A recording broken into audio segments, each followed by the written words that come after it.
This is a book about a group of children whom I've come to know during their early years of life. Not in the infant years, but in the ones just after, when they start to go to school and start to poke around into the world and figure out what possibilities for hope and happiness it holds. Most of these children live within a section of the South Bronx called Mott Haven, which, for much of the past decade, was the nation's epicenter for the plague of pediatric and maternal AIDS, and remains one of the centers of an epidemic of adult and pediatric asthma that has swept across the inner-city populations of our nation in these years. Some of these stories take place at an elementary school called PS 30 and some other public schools nearby. Others take place at a church, St. Anne's of Morrisania, which is Episcopalian and runs an after-school for children in the neighborhood, including Tabitha and many of her friends from PS 30. All of these children are black or Hispanic. All are very poor. Statistics tell us they are the poorest children in New York. Some know hunger several times a month. Many have respiratory problems. Most have lost a relative or several relatives to AIDS. Some have previously lived in homeless shelters. A large number see their fathers only when they visit them in prison.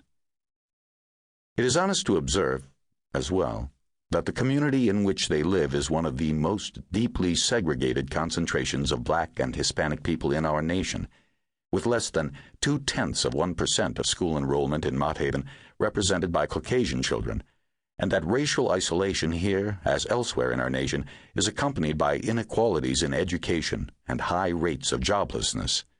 Economic progress in some sections of New York has been impressive in the past 10 years, and some of the consequences have been seen in even the most destitute communities of the South Bronx, but only to a very limited degree in this immediate community. Unemployment in the South Bronx overall remains at over 45%, according to the New York Times. It rises in the neighborhood served by St. Anne's to over 75%, according to the pastor of the church and teachers in the local schools. I hope, however, that this book is neither bitter nor despairing, because despair and bitterness are not the words that ordinarily come to your mind when you spend time with children here. They live, admittedly, in what is known as a bad section of a racially divided city, but they live as well within the miniature and often healing world that children of their age inhabit everywhere in the United States. Statistical curses, dangerous words like AIDS, incarceration, needle drugs, deficient school performance stand around them like unfriendly social scientists with cold prophetic powers. But the actual kingdom that they live in for a good part of each day is not the land of bad statistics, but the land of licorice sticks and long division, candy bars and pencil sets, and Elmo dolls, and, in the period in which this book takes place, bewildering computer toys called gigapets that make a squeaking sound and are the bane of their school teachers.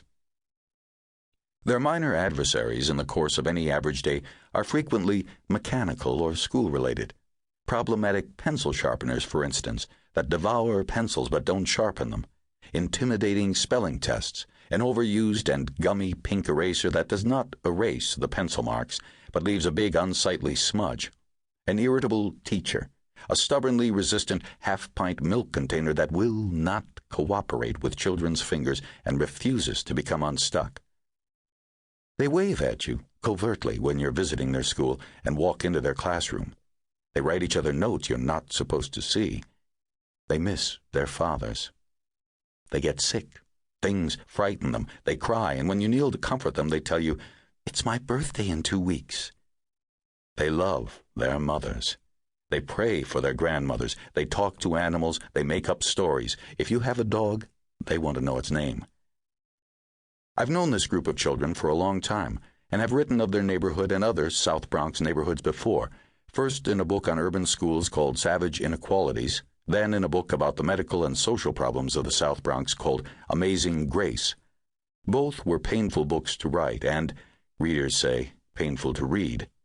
I came away from working on these books with deep discouragement about the social policies that shape conditions of existence for these children, but renewed respect for their tenacity and courage, and a sense of fascination and delight in the particulars of their emerging personalities. In the discipline of writing books, however, I had never had much opportunity to get to know the children in